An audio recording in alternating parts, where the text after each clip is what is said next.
Kalian pernah ngerasain nggak? Udah susah payah nabung, nggak nongkrong, nggak ngopi, dan nggak main sama temen, cuman mau beli barang yang udah lama banget kita incer. Tapi giliran barangnya udah datang malah bikin sakit hati.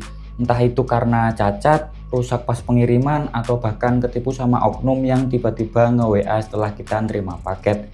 Apalagi kalau barangnya elektronik dan mahal seperti laptop atau HP yang harganya bisa jutaan bahkan puluhan juta, bisa bikin trauma dan takut buat beli online lagi. Nah, di sini aku mau sharing tentang pengalamanku pribadi saat beli laptop dan HP lewat online, yang mana udah aku lakukan dari tahun 2020 sampai sekarang, dan alhamdulillah aman semua. Semoga setelah nonton video ini sampai selesai, kalian jadi punya pandangan kalau nanti tabungannya udah cukup dan ingin beli laptop atau HP lewat online, udah nggak takut lagi. Kita mulai dari cara memilih toko terpercaya dulu. Pertama, ketikkan di kolom pencarian nama barang yang akan teman-teman beli. Contoh, aku mau beli laptop MacBook Air M1 2020 di Tokopedia. Setelah aku ketikkan di kolom pencarian, maka akan muncul beberapa toko yang menjual MacBook Air M1. Nah, di sini kita akan dibuat bingung toko mana nih yang harganya paling murah tapi terpercaya. Caranya cari toko yang udah menjual produk terbanyak dulu.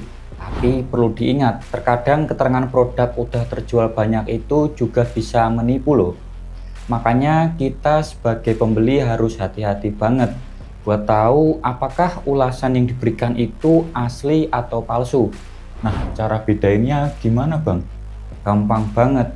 Teman-teman cukup perhatiin tulisan yang udah terjual aja. Semisal udah terjual 500 lebih, tapi pas kita cek ternyata nggak ada ulasan dari pembeli sama sekali. Atau bahkan ada beberapa ulasan namun nggak ada yang ngasih foto atau video. Lah, kenapa gitu bang? Coba jelasin. Logika sederhananya gini, orang kalau udah susah payah nabung terus beli barang yang mereka incer, otomatis ngerasa seneng dong. Nah, tanda mereka seneng itu biasanya akan diungkapin dengan cara memberikan rating dan ulasan yang positif, seperti memberikan foto atau video. Jadi nggak hanya ngasih bintang 5 aja. Sehingga kalau teman-teman ketemu toko seperti ini patut dihindari ya. Karena selama aku beli barang lewat online, pasti yang tak lihat pertama kali itu ulasan dari pembeli sebelumnya. Kalau barang yang kita beli belum ada ulasannya, gimana bang? Kalian bisa cek di halaman toko tersebut, terus lihat apakah produk yang dijual itu udah ada yang laku banyak atau belum.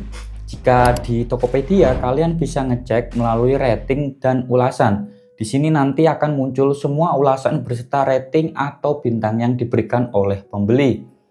Aku pribadi lebih sering mencari ulasan yang buruk dulu dibanding ulasan yang bagus. Kenapa demikian? Karena dengan begitu kita bisa melihat kekurangan dari toko itu apa sih. Semisal ada yang memberikan bintang 1 karena pembeli itu kesel beli barang A tapi yang datang barang B. Atau contoh lain, semisal ada pembeli yang ngasih bintang 1 juga karena barang yang dijual nggak sesuai dengan deskripsi atau beda lah. Sehingga ngerasa ditipu dan kecewa berat. Karena zaman sekarang mencari toko yang benar-benar amanah itu susah-susah gampang ya. Makanya kita sebagai calon pembeli harus pinter memilih toko yang benar.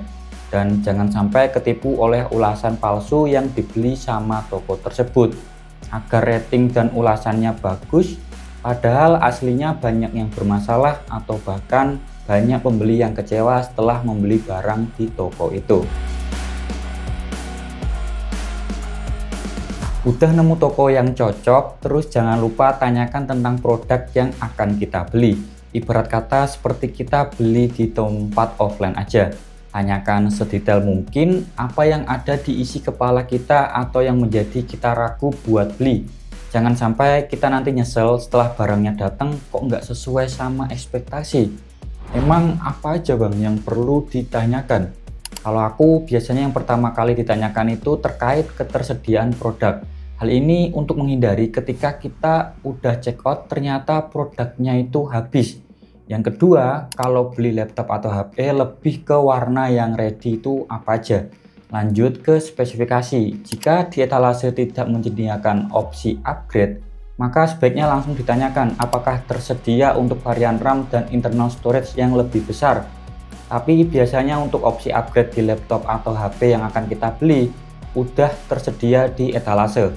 Jadi semisal varian terendahnya itu RAM 8GB dan internal storage 256GB, dan varian tertingginya RAM 16GB dan internal storage 512GB. Yang ketiga, tanyakan terkait garansi produk dan cara klaim garansinya. Amit-amit pas laptopnya kita mau pakai ternyata rusak tapi masih ada garansi, itu gimana cara klaimnya? Hal tersebut sangat penting kita ketahui sebelum membeli barang yang diinginkan, apalagi jika domisili teman-teman itu sangat jauh dari penjual. Soalnya aku pernah ngalami sendiri gimana susahnya klaim garansi produk yang kubeli secara online, tapi waktu barangnya rusak dan mau diklaim ke service center terdekat itu nggak bisa. Dan mereka cuman bilang gini, "Maaf mas, ini barangnya garansi internasional, bukan garansi resmi Indonesia. Jadi kita nggak bisa bantu buat klaim garansinya." Maksud aku tuh kan mereka sama satu merek gitu loh, kenapa nggak bisa ngasih solusi buat pembeli? Dan akhirnya aku masukkan ke dalam blacklist untuk merek yang nggak akan kubeli lagi produknya sama sekali. Meskipun merek tersebut menjual produk dengan teknologi yang canggih dan harga yang murah sekaligus, mending kalau aku pribadi ya pilih yang pasti-pasti aja. Setelah yakin dengan toko dan garansi yang didapat, maka langkah selanjutnya menentukan pengiriman produk ke alamat yang kita inginkan. Sebagai contoh, aku sekarang berdomisili di Jakarta, dan kalau beli barang seperti laptop atau HP, aku usahain pakai pengiriman instan biar langsung sampai dalam hitungan jam. Namun jika kalian sekarang domisilinya jauh, maka tanyakan terlebih dahulu sama penjual apakah perlu menggunakan tambahan packing seperti bubble wrap atau packing kayu. Jadi biar paket kita sangat aman dan terjamin pada saat proses pengiriman berlangsung. Dan ini ada sedikit tips dari aku mengenai penulisan alamat pengiriman agar mempermudah Bang Kurir saat mengantar paket ke rumah kalian. Biar bisa meminimalisir terjadinya salah pengiriman paket kepada pembeli. Buruan Bang, apa aja tipsnya? Biar paketku nanti nggak salah alamat. Oke, usahakan kasih nomor HP yang masih aktif dan udah ada WA-nya. Karena aku lebih sering dapat chat atau telepon lewat WA dibanding lewat SMS atau telepon biasa. Terus jangan lupa kasih alamat lengkap dan kalau perlu kasih tanda atau ciri-ciri. Semisal depan rumah ada tiang listrik atau pagar catnya warna hitam. Atau bisa juga loh pakai nama bapak kita. Jadi tulis saja semisal anak Bapak Saiful. Dengan begitu, jika abang kurirnya bingung dan bertanya ke warga sekitar yang ditemui, maka akan diberikan arah yang tepat dan nggak mungkin salah alamat. Karena udah ada nomor telepon yang bisa dihubungi, ada ciri-cirinya, dan udah ada nama penerima yang jelas. Untuk proteksi ekstra 12 bulan itu apakah penting Bang? Penting nggak penting sih sebenarnya, tapi mari kita coba pelajari bersama untuk lingkup cakupan proteksinya terlebih dahulu. Itu ada kejadian tidak sengaja terkena atau kemasukan cairan dan kerusakan karena cacat produksi. Dan untuk lingkup yang tidak tercakup ada barang bekas, refurbish, tidak asli, rakitan, garansi internasional, hilang karena kecurian, rusak saat barang diterima, dan rusak karena kejadian sengaja atau kelalaian pribadi. Sampai di sini paham kan? Makanya waktu kalian nanya begitu aku jawabnya penting nggak penting, karena lingkup yang diberikan pun nggak jelas, jadi mending nggak usah pakai. Aku anggap di sini teman-teman udah pada nerima paket yang dibeli tadi. Jadi pada langkah ini jangan konfirmasi dulu bahwa paket udah diterima sebelum kita melakukan unboxing isi yang ada di dalamnya. Sangat wajib hukumnya pada saat kita membuka isi paket itu harus direkam atau di video. Jadi kalian bisa meminta tolong sama teman atau saudara, semisal nggak ada yang dimintain tolong ya bisa sendiri. Kalau nggak direkam atau di video gimana Bang? Ya nggak gimana-gimana, paling nanti resiko ditanggung sendiri kan. Semisal barang yang kita beli itu laptop, Tapi pas dikirim cuman tumpukan keramik, ya kalian harus ikhlas duitnya hilang. Soalnya kita mau komplain pun nggak ada bukti yang kuat, jadi nanti di sistem pun nggak bakalan diterima. Kenapa aku bisa bilang begitu? Soalnya aku pernah ngalamin sendiri, bahkan sampai 2 kali. Jadi pada waktu itu aku beli semisal 4 barang, namun yang dikirim itu hanya 2 barang. Akhirnya aku ajukan komplain dan melampirkan bukti-bukti yang kuat agar dapat mengajukan pengembalian dana. Karena kalau nggak begitu, kita akan dirugikan sebagai pembeli. Jika sudah melakukan unboxing dan mengecek semua kelengkapan dan fungsinya udah aman, maka yang terakhir berikan ulasan serta bintang pada penjual. Jangan lupa kasih foto atau video agar nanti pembeli selanjutnya jika melihat ulasan dari kita akan tambah yakin buat beli di toko tersebut.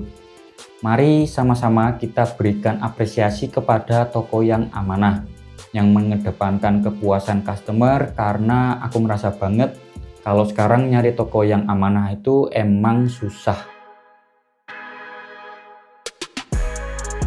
Ini bonus buat teman-teman yang ingin makin untung pada saat belanja online, bisa menggunakan aplikasi yang namanya Shopback.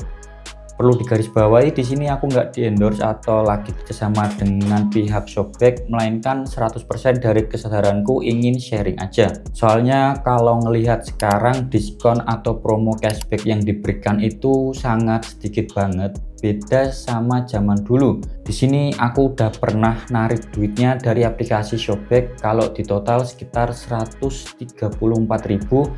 Memang terlihat sedikit, tapi menurutku ini sangat lumayan. Langsung aja bang, gimana cara downloadnya? Oke, kalian bisa klik link di deskripsi, lalu nanti akan diarahkan ke Play Store atau App Store. Tinggal di download aja seperti biasa dan tunggu sampai proses downloadnya selesai. Jika udah, tinggal registrasi menggunakan alamat email kalian masing-masing. Untuk cara pakainya gimana bang? Kalian cukup cari barang yang diinginkan seperti di Shopee dan di Topshop. Lalu kalian klik bagikan dan salin link. Terus buka aplikasi Shopback, maka akan secara otomatis terdeteksi dan pilih paste link. Nah, bisa dilihat kan cashback yang didapat itu sangat lumayan. Jadi diskonnya double-double tuh, di aplikasi dapat, lewat Shopback juga dapat. Untuk belanja lewat Tokped, kalian bisa buka aplikasi Shopback-nya terlebih dahulu, lalu ketikkan Tokopedia, terus pilih belanja sekarang. Maka akan secara otomatis ngebuka aplikasi Tokped. Selanjutnya lakukan seperti biasa. Gimana sekarang, udah berani belanja online atau belum setelah nonton videoku sampai selesai?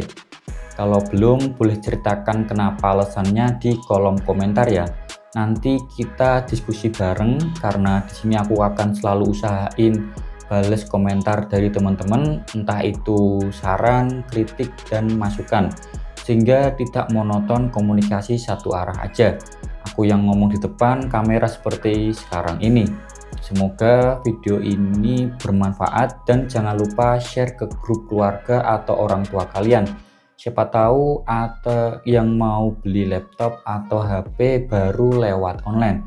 Dan seperti biasa, jangan lupa like jika teman-teman suka sama video aku, dan komen jika ada hal yang ingin ditanyakan lagi. Terus subscribe biar channel ini cepet sampai ke 1000 subscriber ya. Gue pamit dan sampai jumpa di video selanjutnya.